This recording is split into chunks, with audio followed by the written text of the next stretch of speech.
chose another path. With boundless optimism for the long-term future of our nation, we are suspending our campaign. That is Ted Cruz, ladies and gentlemen. He's right. The voters wanted somebody else. Stephen Roberts, ABC News political analyst. There's almost a sense of, oh my goodness, this is really going to happen. It seems like everyone's taking a step back and sort of digesting that Donald Trump is going to be the nominee.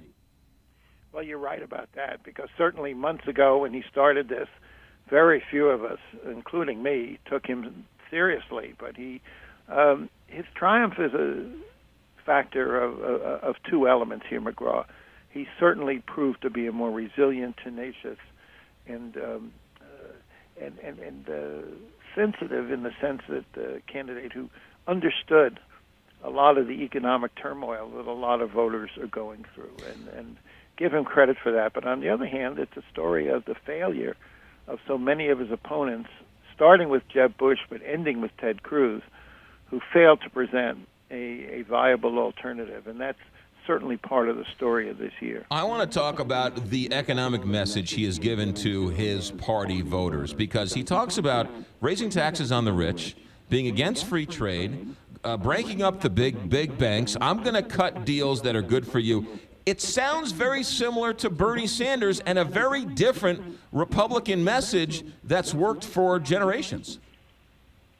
Well, it certainly is very different on some key points, starting with trade. The Republican Party has always been the party associated with freer trade, less regulation, and here's a guy who is adamantly against the trade deals. Last night, again, he talked about how NAFTA was the worst trade deal ever passed, and that he was going to hang that around Hillary Clinton's neck, since it was her husband who passed it.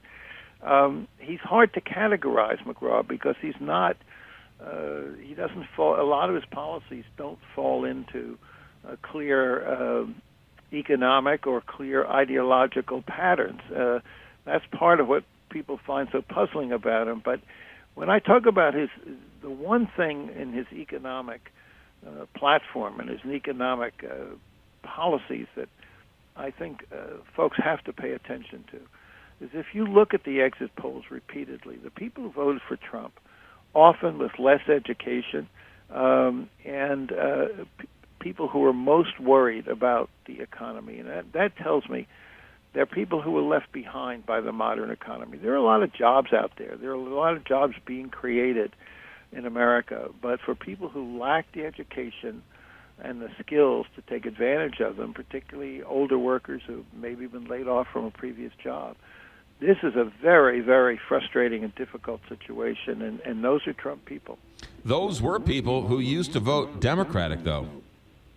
Yeah, you're right about that. I mean, there is, and this, if Trump has a glimmer of hope of winning the national election, and you've got to say he starts far behind. He's by far the most unpopular figure ever to run for national office, 67% unfavorable in the ABC poll, 75% unfavorable among women.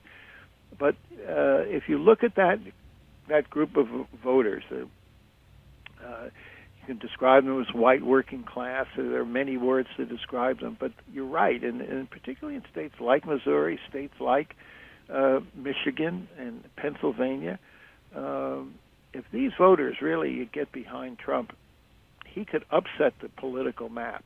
You look at the map this morning and you say it's very, very difficult to see how a Republican wins. But this is still only May, and Trump has proven time and time again his ability to upset the predictions of just about all of us. All right, Stephen Roberts, I have a theory that will guarantee Trump the White House if he listens to me. Are you ready? Okay. He should nominate Bernie Sanders as his vice presidential running mate.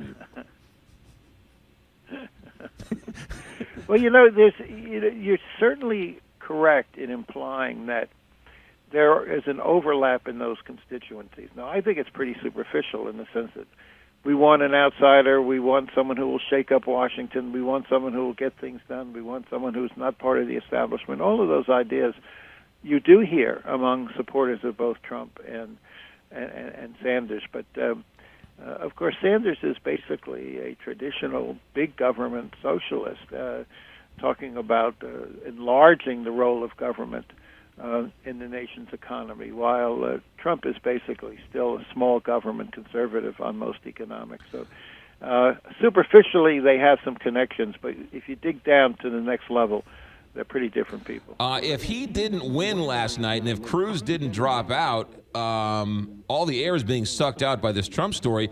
Sanders had a good night and put a couple of dings and knocks and cuts into Hillary last night, but he's not getting any credit for it.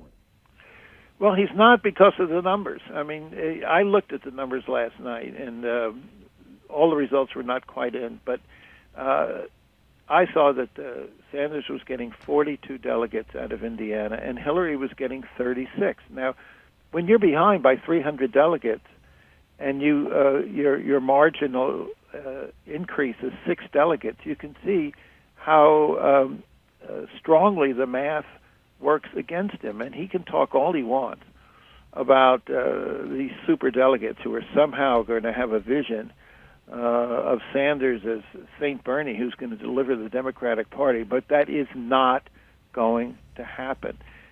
Bernie Sanders has spent his entire career proudly independent of the Democratic Party. He's never even been a member of the Democratic Party. He's not worked for the Democratic Party. He hasn't helped Democratic candidates. They don't owe him anything, McGraw. And the notion that somehow these party leaders are now going to abandon Hillary Clinton in favor of Sanders, it is fantasy. It's not going to happen. But he has run a good campaign. Yeah, Stephen Roberts, we'll leave it there. Talk to you soon. ABC News political analyst, the best in the business, Stephen Roberts. Thank you, sir. 757 KTRS. Never paint again. Seriously.